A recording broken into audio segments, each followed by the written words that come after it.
Assalamualaikum warahmatullahi wabarakatuh. Selamat pagi. Apa kabar teman-teman semua? Semoga kabar teman-teman semua yang ada di sana dalam keadaan baik.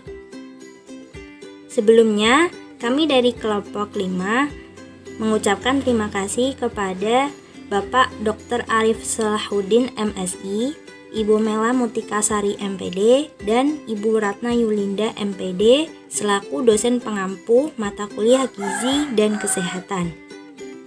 Di sini, kami dari kelompok 5 akan mempresentasikan materi mengenai gizi pada orang dewasa.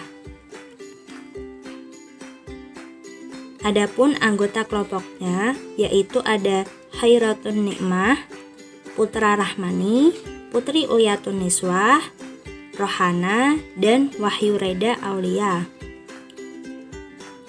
Untuk materi akan disampaikan oleh teman saya.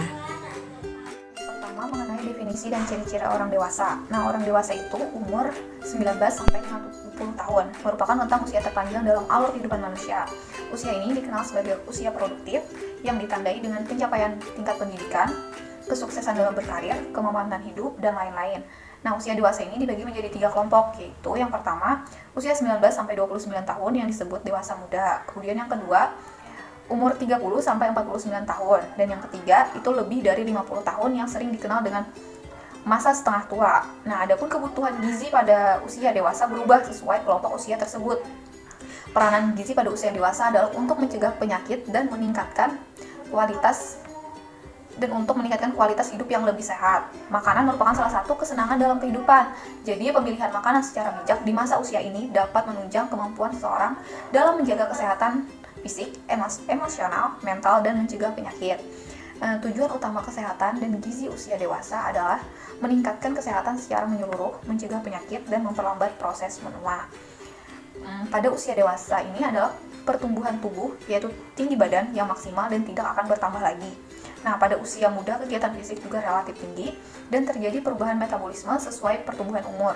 Usia ini juga rentan asupan makanan berlebih, kemudian gaya hidup yang berubah, tekanan lingkungan dan teman sebaya yang tinggi, kemudian kurangnya waktu untuk berolahraga, dan stres yang tinggi akibat tekanan pekerjaan yang mengakibatkan pola makan berubah.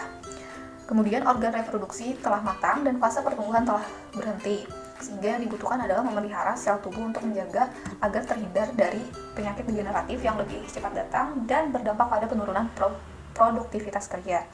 Perempuan umumnya mengalami kurang gizi, terutama anemia, sehingga berisiko melahirkan bayi dengan berat yang lebih rendah.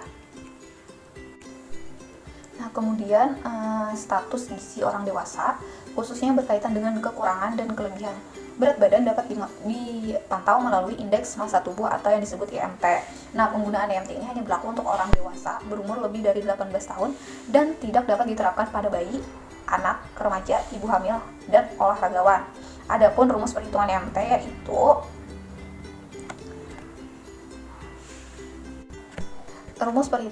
yaitu IMT sama dengan berat badan dalam satuan kilogram, kemudian dibagi tinggi badan dalam satuan meter dikali tinggi badan dalam satuan meter. Nah, adapun kategori ambang batas IMT untuk Indonesia yaitu ada di tabel ini. Status gizi kurus sekali, IMT itu kurang dari 17 kg per meter persegi. Kemudian kurus itu 17 sampai 18,4 kg per meter persegi. Kemudian normal itu 18,5 sampai 25 kg per meter persegi. Kemudian gemuk itu 25,1 sampai 27. Kemudian gemuk sekali itu lebih dari 27. Kemudian kebutuhan energi dan gizi orang dewasa. Nah, individu yang super aktif membutuhkan energi lebih tinggi dibandingkan dengan individu yang biasa. Nah, begitupun dengan kebutuhan energi laki-laki lebih banyak dibandingkan dengan perempuan. Dari segi umur, sesama laki-laki atau sesama perempuan pun akan berbeda kebutuhan energinya pada tiap-tiap jenjang usia. Nah, pastinya dengan pertambahan usia, kebutuhan energi akan berkurang. Itulah mengapa konsumsi makanan harus sesuai dengan kebutuhan dan pengeluaran kita sehari-hari. Adapun kebutuhan energi sebenarnya berkurang mengikuti penurunan metabolisme basal mulai usia 25 tahun. Penurunan BMR atau basal metabolisme rate sekitar 2-3% per 10 tahun. Tinggi rendahnya kebutuhan itu tergantung pada beberapa hal, diantaranya jenis kelamin, aktivitas fisik, kondisi, dan berat badan. Adapun tabel cara menaksir indeks aktivitas, yaitu bisa dilihat di tabel ini. Seperti jenis aktivitas itu sangat ringan, jadi laki-laki itu 1,30 dan perempuan 1,30. Kemudian ringan, laki-laki 1,65 dan perempuan 1,55 dan seterusnya. Kemudian kita membahas mengenai karbohidrat.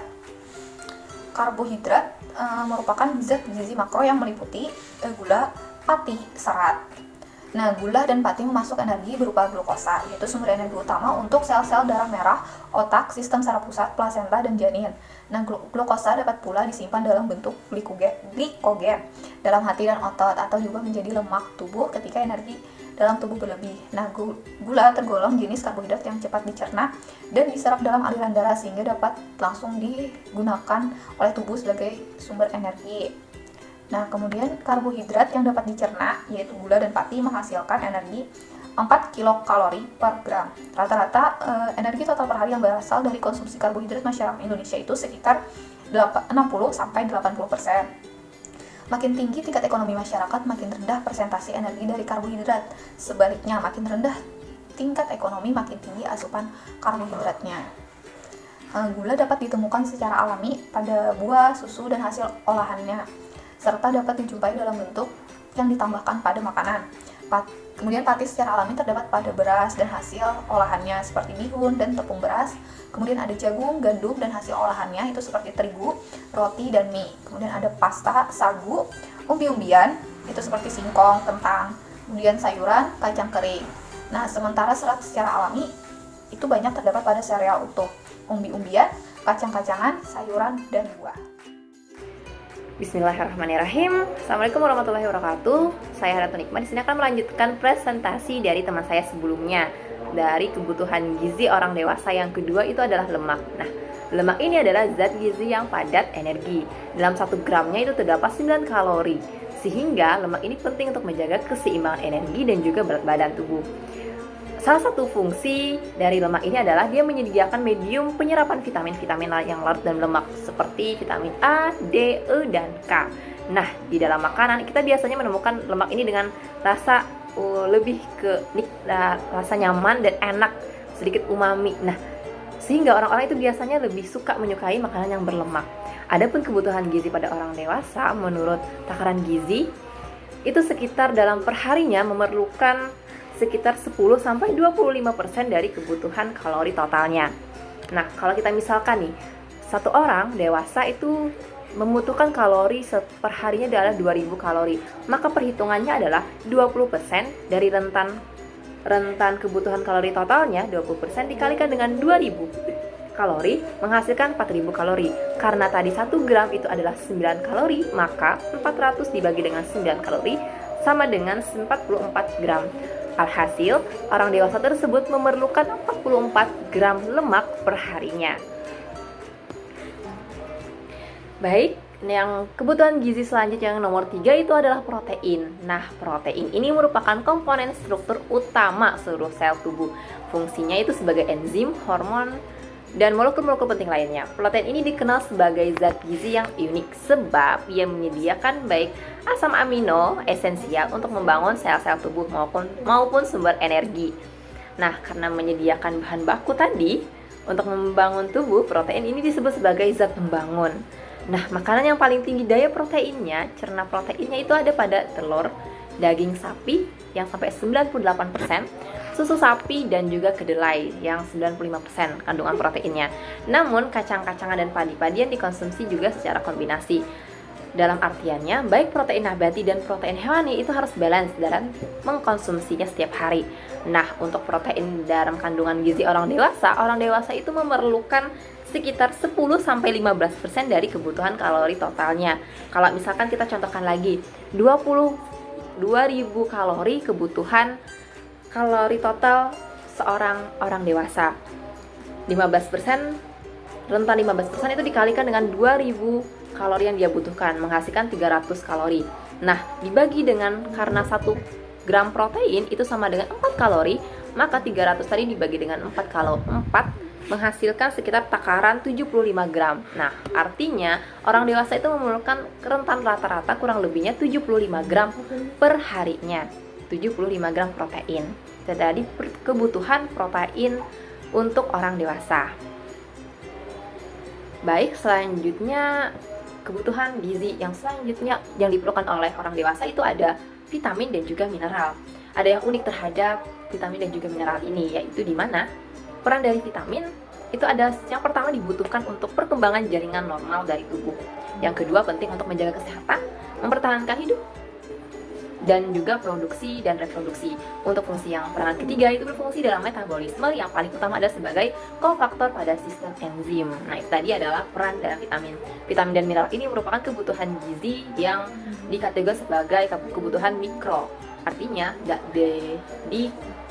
kita membutuhkan kebutuhan gizi ini dalam jumlah yang sedikit. Adapun untuk mineral, esensialnya itu memiliki dua subkelas. Yang pertama itu mineral mayor, mineral yang Anda butuhkan dalam jumlah hampir 100 mg atau lebih dalam perharinya. Sedangkan ada esensial subkelas yang kedua itu adalah trace mineral, mineral yang dibutuhkan dalam jumlah yang lebih kecil, biasanya ini kurang dari 20 mg per hari. Contohnya itu seperti zat besi, tembaga, selenium, dan kromium. Nah, di sini saya akan menampilkan terkait angka kecukupan mineral yang dianjurkan per orang dalam perharinya.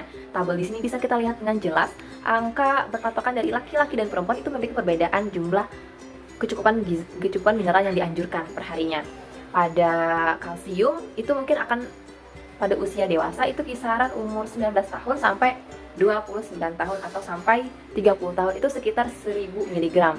Beralih ke ada fosfor, kandungannya ada magnesium, besi, iodium, seng, selenium, mangan, fluor, krom, kalium, natrium, dan juga klor. Di sini sudah terdapat dalam tabel kisaran laki-laki dan perempuan itu memiliki trafik kebutuhan mineralnya cukup hampir rata-rata sama. Kecuali pada bagian tabel seng, itu perbedaannya sangat terlihat di mana orang dewasa, laki-laki itu memerlukan kebutuhan mineral sengnya sebesar 11 mg, sedangkan wanitanya, perempuannya itu memerlukan 9 mg. Nah, mungkin itu saja penjelasan yang dapat saya sampaikan. Saya lanjutkan kepada pemateri selanjutnya. Terima kasih. Coba kita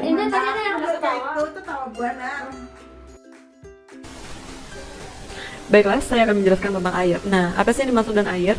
Air merupakan zat gizi dan unsur yang paling berlimpah dalam tubuh. Makin muda seseorang, maka makin banyak kandungan air dalam tubuhnya. Misalkan saja pada janin mengandung air kira-kira 98%, tubuh bayi sekitar 75%, dan tubuh orang dewasa sekitar 50-65%. Nah, pada umumnya, tubuh laki-laki mengandung jumlah air lebih sedikit daripada perempuan, sebab perempuan memiliki proporsi lemak tubuh lebih besar. Nah, adapun kekurangan air pada tubuh jika total lebih dari beberapa persen dapat mengganggu kesehatan, dan kekurangan besar atau sekitar 20% dari berat badan yang akan menimbulkan kematian. Nah, adapun pada keadaan normal, rasa dahaga memastikan bahwa konsumsi air memenuhi kebutuhan atau tidak. Adapun kelebihan, air dikeluarkan dari tubuh khususnya berupa urin dan sebagian kecil berupa keringat, tinja, dan uap air dari paru-paru. Adapun kebutuhan air untuk menjaga keseimbangan air dapat dipengaruhi oleh umur, aktivitas fisik, suhu, pola makan, dan status kesehatan, atau seperti saat menyusui, ataupun serta saat cedera. Nah, untuk populasi umum, jumlah cairan yang biasa dikonsumsi laki-laki adalah sebesar 3,7 liter per hari, dan perempuan hanya 2,7 liter per hari. Dan pengeluaran air melalui 4 jalur pengeluaran rata-rata sama antara laki-laki dan perempuan, dengan asumsi aktivitas ringan dan tak berkeringat secara berlebihan. Namun dalam kondisi exercise berat pada suasana panas, kebutuhan konsumsi air dapat mencapai 10 liter. Nah, adapun dari kebutuhan harian tersebut sekitar 80% dikontribusi oleh minuman termasuk air, sisanya dipenuhi oleh makanan yang kita makan sehari-hari. Nah, baiklah, selanjutnya ada tabel angka kecukupan energi, protein, lemak, karbohidrat, serat, dan air yang dianjurkan per orang per hari. Bisa teman-teman lihat berapa saja yang diperlukan oleh tubuh kita. Dari laki-laki dari umur 10 sampai 12 tahun sampai dengan 65 tahun sampai dengan 80 tahun. Adapun perempuan dari 10 tahun sampai dengan 80 tahun memiliki kebutuhan yang berbeda-beda. Selanjutnya ada faktor yang mempengaruhi keadaan gizi usia dewasa. Nah, yang pertama ada perubahan fisiologis dan psikologis usia dewasa. Pada usia dewasa, pertumbuhan terhenti dan beralih ke tingkat keseimbangan statis dan stabil. Nah, keseimbangan dinamis antara bagian tubuh dan fungsinya terjadi terus-menerus sepanjang hidup. Adapun semua unsur pokok berada pada dalam kondisi konstan, walaupun beberapa jaringan lebih aktif daripada yang lain. Adapun konsep keseimbangan dinamis ini dapat dilihat pada metabolisme karbohidrat, lemak, dan terutama pada protein. Tingkat stabilitas metabolik tubuh orang dewasa merupakan hasil keseimbangan antara tingkat pemecahan protein tubuh dan sintesis jaringan protein. Pada masa dewasa, tingkat pemecahan jaringan protein ini secara bertahap melebihi sintesisnya. Yang kedua yaitu komposisi tubuh. Nah, komposisi tubuh orang dewasa ini bervariasi teman-teman, tergantung pada jenis kelaminnya, berat badan, dan umur. Nah, adapun jaringan yang paling aktif secara metabolik adalah kompartemen massa tanpa tubuh.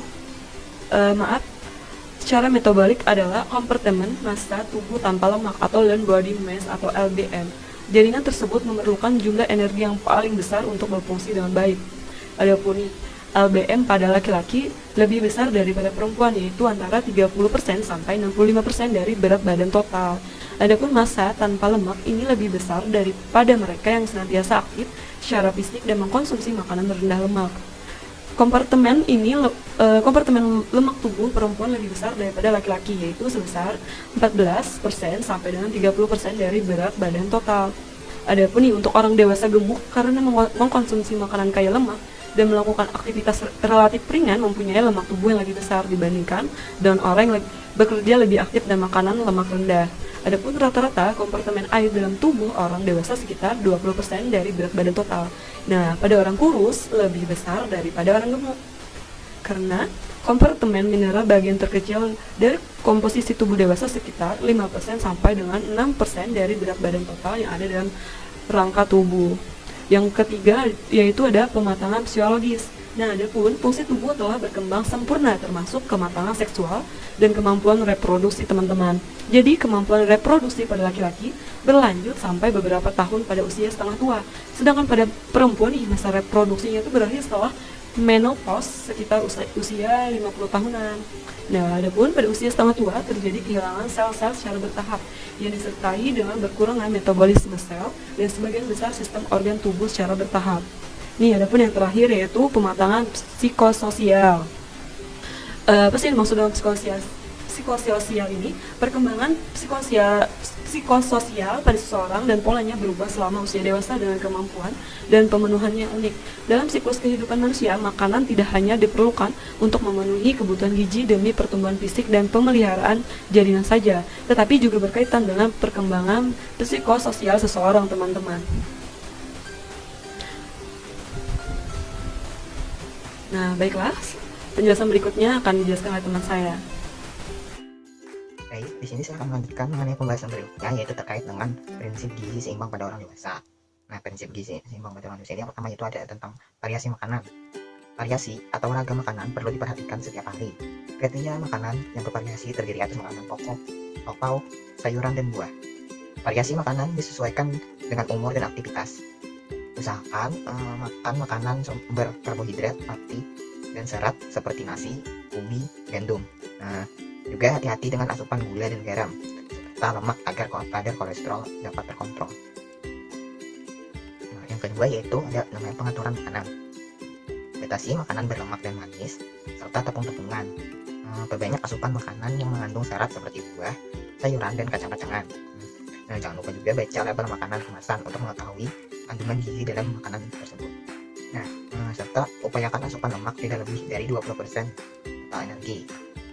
Nah, untuk mengurangi lemaknya ini, hendaknya menggunakan microwave atau masaklah dengan cara memanggang, membakar ataupun mengukus. Buang lemak atau gaji atau kulit sebelum dimasak, serta gunakan susu skim dan batasi penggunaan lemak. Nah, selanjutnya yaitu ada kebutuhan air. Cairan sangat dibutuhkan untuk menyokong aktivitas harian. Cairan berfungsi sebagai proses metabolisme mempertahankan suhu tubuh, transportasi zat gizi dalam tubuh, pembentuk utama sel, jaringan, dan organ dalam tubuh. Nah, kebutuhan cairan ini di usia dewasa ini bisa mencapai 2-3 liter per hari. Nah, tergantung pada aktivitas fisik, kondisi fisiologis jenis kelamin, dan juga suhu lingkungan. Nah, selanjutnya yaitu ada membatasi gula dan garam. Pada usia dewasa ini harus mulai membiasakan diri dengan membatasi namanya konsumsi gula dan juga garam, agar keinginan untuk mengonsumsi gula dan garam ini tidak tinggi atau berlanjut di usia selanjutnya. Asupan garam maksimal yang disarankan adalah 5 gram per hari atau setara dengan 1 sendok teh. Sementara untuk asupan gula maksimal 30 gram per hari atau setara dengan 3 sendok makan. Nah, ini adalah gula yang termasuk juga gula yang ditambahkan dalam minuman. Tidak termasuk hitungan seperti gula yang tersembunyi dalam makanan yang disantap. Nah, dan yang terakhir yaitu lakukan pola hidup bersih dan sehat. Mengingat pada usia hidup orang dewasa ini rentan terpapar dengan berbagai macam lingkungan, maka sangat penting untuk menjaga kebersihan diri. Caranya dengan mencuci tangan sebelum ataupun sesudah makan, setelah melakukan pekerjaan, mandi, cuci, buang air besar dengan benar, serta mengurangi berada di lingkungan yang kotor dan terpolusi. Baik, berikutnya ada tentang terkait masalah dan gangguan kesehatan pada orang dewasa. Nah, berikut ada beberapa sejumlah masalah kesehatan ataupun gangguan yang sering dijumpai pada orang dewasa. Pertama yaitu ada yang namanya gizi kurang. Gizi kurang ini pengabaian terhadap prinsip gizi seimbang, yang mana akan berisiko mengalami yang kekurangan gizi. Nah, selain faktor makanan, kekurangan gizi ini di usia ini juga bisa disebabkan dengan penyakit seperti gangguan psikologis, diare kronis, TB, gangguan pencernaan makanan, dan berbagai penyakit serta gangguan lain yang menyebabkan gangguan nafsu makan. Nah, salah satu tanda atau ciri kekurangan gizi pada usia dewasa ini ialah berbadan kurus dan tidak bersemangat. Adapun dampak dari kekurangan gizi ialah menurunnya kemampuan fisik dan produktivitas kerja. Selain itu, kualitas hidup penderita pun turut terganggu karena sering sakit. Tak lain karena kondisi kurang gizi ini menyebabkan benteng pertahanan tubuh mudah diburu kuman, sehingga penyakit-penyakit infeksi bisa menyerang dengan mudah. Berikutnya ada yang namanya anemia. Anemia adalah keadaan di mana jumlah sel darah merah, hemoglobin, protein pembawa oksigen dalam sel darah merah berada di bawah ambang normal. Berkurangnya sel darah merah ini bisa disebabkan oleh kekurangan zat besi, kekurangan vitamin B12, kekurangan asam folat, kekurangan vitamin C, atau penyakit kronik. Mencegah anemia bisa dengan mengkonsumsi makanan yang sehat, bervariasi dan juga seimbang, termasuk makanan sumber zat besi seperti ada daging sapi, hati, dan daging lainnya, serta ikan. Juga mengkonsumsi dan folat dapat ditemukan pada jus jeruk dan buah-buah lainnya seperti pisang, sayuran, berdaun hijau, kacang polong, roti, sereal, serta pasta. Nah, juga memperbanyak vitamin B12 bisa terdapat dalam daging ataupun produk susu, serta vitamin C terkandung dalam jeruk, melon, yang mana dapat membantu meningkatkan penyerapan zat besi. Nah, jika anemia ini sudah terjadi, perlu diobati dengan suplemen zat besi yang mungkin harus diminum selama beberapa bulan ataupun lebih. Nah, bisa juga dengan mengkonsumsi makanan yang kaya dengan zat besi seperti hati dan daging tadi. Jika penyebab kekurangan zat besi ini adalah kehilangan darah atau yang sering didapat oleh perempuan yaitu haid. Selain dari haid itu kekurangan darahnya, maka sumber peredaran harus dilakukan dan dihentikan. Nah, yang ketiga yaitu ada yang namanya gizi lebih. Ya, kebalikan dari kekurangan gizi, di sini gizi lebih ini merupakan asupan energi atau kalori yang masuk ke dalam tubuh justru berlebih, tidak sesuai dengan kebutuhan orang dewasa. Nah, umumnya diketahui di usia ini membuat seseorang lebih senang mengkonsumsi makanan tidak sehat alias junk food ataupun fast food. Nah, orang lebih senang melahap makanan berlemak dan berenergi tinggi, gurih dan manis, sementara makanan kaya serat seperti sayuran dan buah itu diabaikan. Nah, tidak cuma itu, pola hidup serba modern juga membuat seorang malas bergerak. Seperti halnya misalnya di kantor, mereka lebih menyukai naik lift untuk berpindah lantai daripada harus naik turun tangga.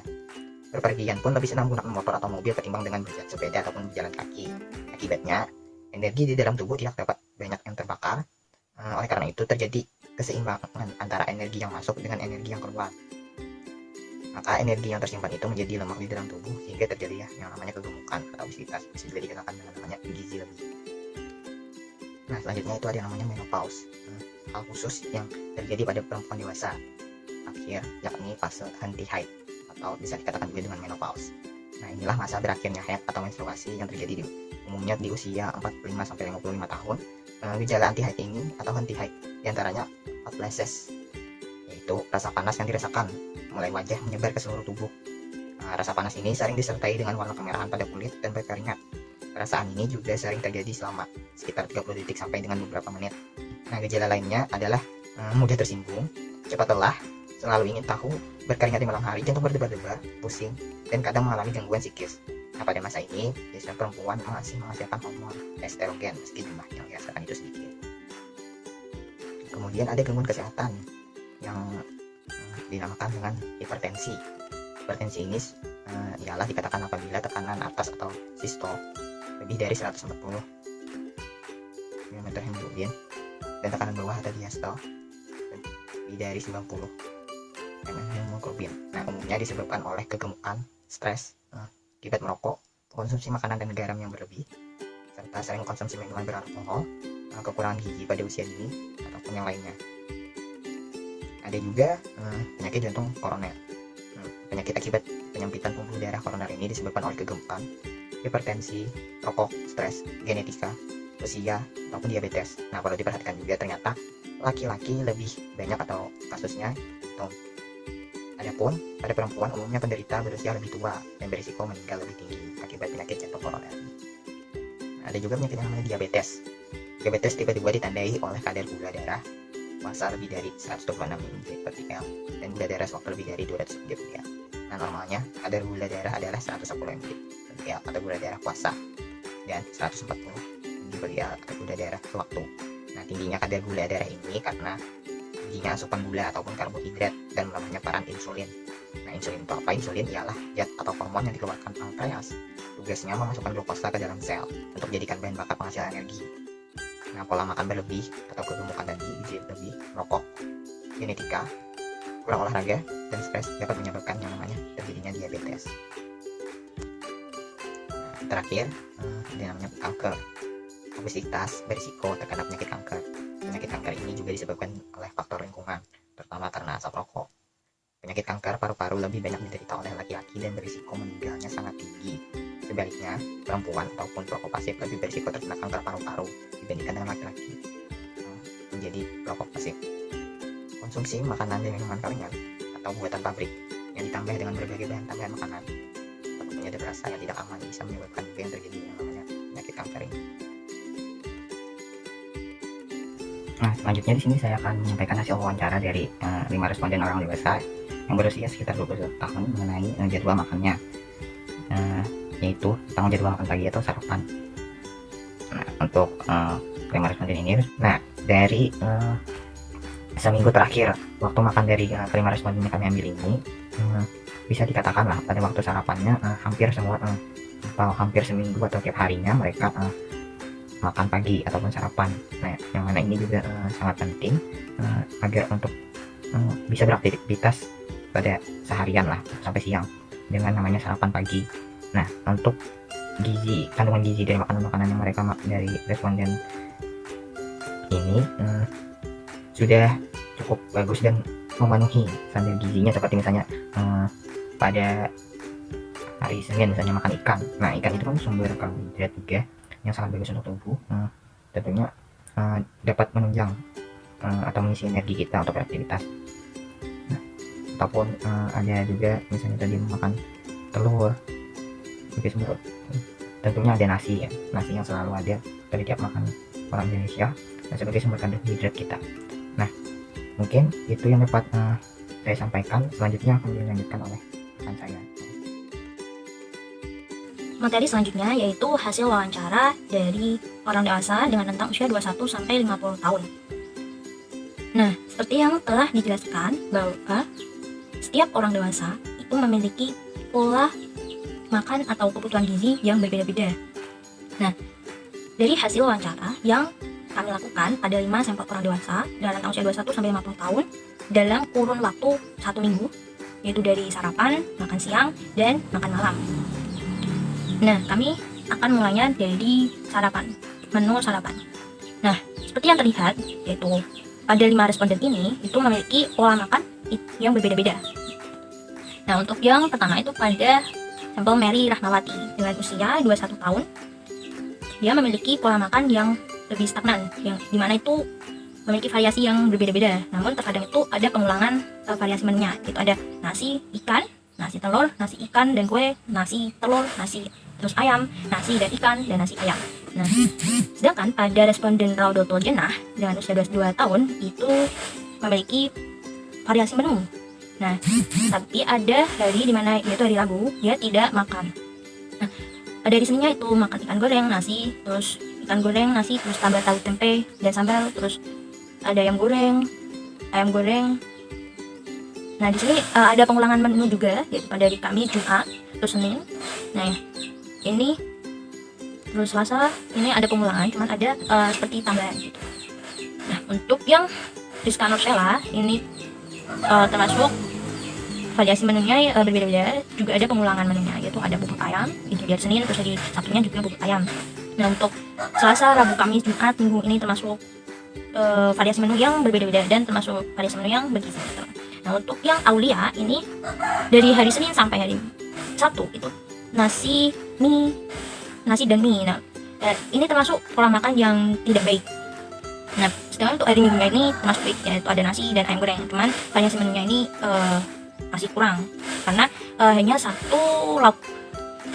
Terus untuk yang Yesi Yulianti ini termasuk variasi menunya sangat beragam dan berbeda-beda setiap harinya dari Senin sampai Minggu. Nah, ini seperti nasi goreng, ayam goreng, terus ayam, daging, sambal, opor ayam, udang, oseng cumi, ikan. Nah, ini termasuk pola makan yang sangat baik. Nah, kita lanjut ke menu makan siang. Nah, untuk makan siang pada responden Mary Rahmawati dia termasuk tidak makan. Dari Senin sampai Minggu responden Mary Rahmawati tidak makan siang. Nah, sedangkan untuk responden Raudatul Jannah ini hanya tidak makan sekali. Namun untuk yang lainnya itu makan. Nah, di sini terlihat ada variasi menu yang berbeda-beda. Nah, ini termasuk baik juga pola makannya. Terus ada Rizka Nursela, ini pola makannya itu ada oseng-oseng, terus ada ayam goreng, mie goreng, terus ada terong balado, terus ada sayur. Nah, ini termasuk juga memiliki variasi menu yang berbeda-beda juga. Nah, untuk responden Aulia ini menu sarapan dan makan siangnya termasuk sama, yaitu mie, nasi, telur, mie dan nasi, dan pada minggunya juga ayam goreng dan nasi. Nah, ini terlihat bahwa menu sarapan dan makan siangnya ini sama. Ini termasuk juga tidak pola makan yang kurang baik atau bisa tergolong tidak baik juga. Nah, untuk responden selanjutnya itu ada Yesi Yulianti, menu makan siangnya ini itu termasuk baik juga, cuman dia itu tidak makan pada hari Senin dan pada hari Jumatnya, tidak makan siang. Tapi untuk hari Kamisnya itu makan, cuman makannya itu bukan makan nasi, cuma makan camilan dan jus. Nah, untuk hari Selasa, Rabu, Sabtu, Minggu itu makan nasi dan lauk. Nah, ini juga baik, termasuk baik. Nah, lalu kita lanjut ke makan malamnya. Nah, makan malamnya ini untuk responden pertama itu Mary Rahmawati itu memiliki variasi menu yang berbeda-beda setiap harinya. Cuman variasi menu di hari itu hanya satu menu saja. Nah, itu ada nasi, ayam goreng, terus ikan, ayam goreng, ikan, telur. Nah, hanya seputar itu saja. Seperti pada yang sarapan dan juga makan malam. Nah, untuk Mary Rahmawati ini tipe orang yang tidak makan siang. Jadi dia hanya makan malam dan juga sarapan. Dan untuk menunya juga variasi menunya tiap hari hampir sama dan masih kurang bervariasi, dimana dia hanya makan nasi dan lauknya hanya ayam goreng, ikan, dan telur, hanya seperti itu. Nah, untuk Raudatul Jannah ini termasuk responden yang cukup baik juga, dimana variasi menunya ini baik termasuk, karena ini ada oseng kacang, ikan goreng, dan nasi. Nah, ini seperti itu. Terus ada lauknya, terus ada sayurnya juga. Nah, ini termasuk baik. Nah, untuk Raudatul Jannah ini hanya tidak makan sekali, tidak makan malam sekali saja. Untuk yang lain juga termasuk baik ini pola makannya. Karena dan Raudatul Jannah ini dia pola makannya dari sarapan, makan siang, dan makan malam ini memiliki variasi menu dan teratur. Nah, untuk Rizka Nursela untuk makan malamnya ini terlihat kalau Rizka Nursela ini termasuk tipe orang yang membeli makanan di luar. Nah, ini seperti ayam lalapan, nasi, terus bakso, nasi goreng. Nah, ini termasuk responden yang bisa dikatakan cukup lah, karena pola makannya itu dari sarapan, makan siang, dan makan malam itu teratur. Cuman pada makan malamnya ini hanya sekali, yaitu di hari Selasa itu tidak makan. Nah, berbeda lagi dengan responden Aulia, ini dalam kurun waktu seminggu dia tidak makan malam sama sekali. Dan pada menu sarapan dan makan siangnya itu sama, yaitu makan mie plus nasi plus telur, mie plus telur. Nah, ini termasuk pola makan atau pola kebutuhan gizi yang tidak baik. Nah, sedangkan untuk yang Yesi Yulianti ini termasuk yang ya bisa dikatakan cukup baik untuk pola makan malamnya. Nah, namun kurang teratur karena pada pada hari Selasa sama hari Kamis itu tidak makan. Namun untuk hari yang lainnya itu makan salad buah, hanya makan salad buah itu makanannya. Terus pada hari Rabunya ini hanya makan nasi dan daging. Terus hari Jumatnya hanya nasi dan ayam. Lalu pada hari Minggunya bakso. Nah, pada makan malamnya ini hari Selasa, Kamis, dan Sabtunya itu tidak makan. Ini termasuk kurang teratur untuk yang makan malamnya. Nah, untuk yang sarapannya itu termasuk sarapan dengan menu yang sangat baik, karena itu ada kebutuhan gizinya itu termasuk seimbang, karena ada lauk, ada sayur, dan pada menu sarapannya tadi itu dari Senin hingga hari Minggu itu variasi menunya itu berbeda-beda setiap harinya.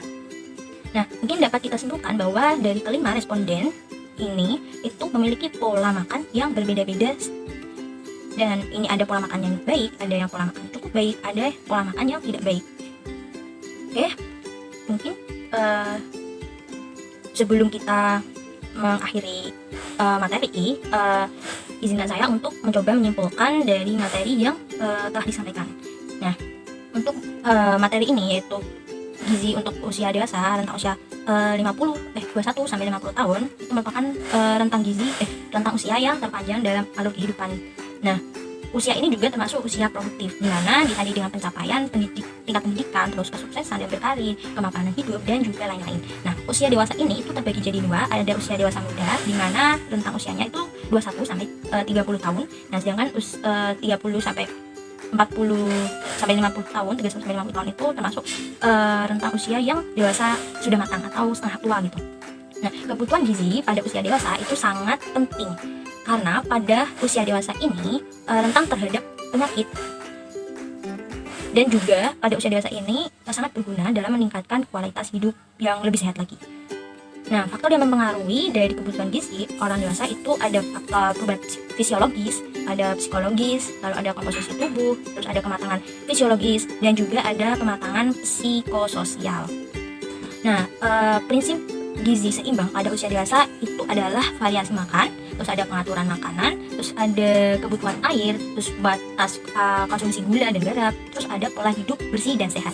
Nah, ini sesuai pada hasil wawancara yang telah dilakukan, di mana setiap orang itu memiliki pola makan yang berbeda-beda, dan juga variasi makan, terus ada pengaturan makanan. Nah, ini pengaturan makanan, variasi makanan itu setiap orang itu berbeda-beda. Ada kategori yang baik, terus ada yang kategori cukup baik, dan ada kategori yang termasuk tidak baik. Mungkin sekian presentasi yang dapat kami lakukan. Untuk segala kekurangannya, kami mohon maaf. Wassalamualaikum warahmatullahi wabarakatuh.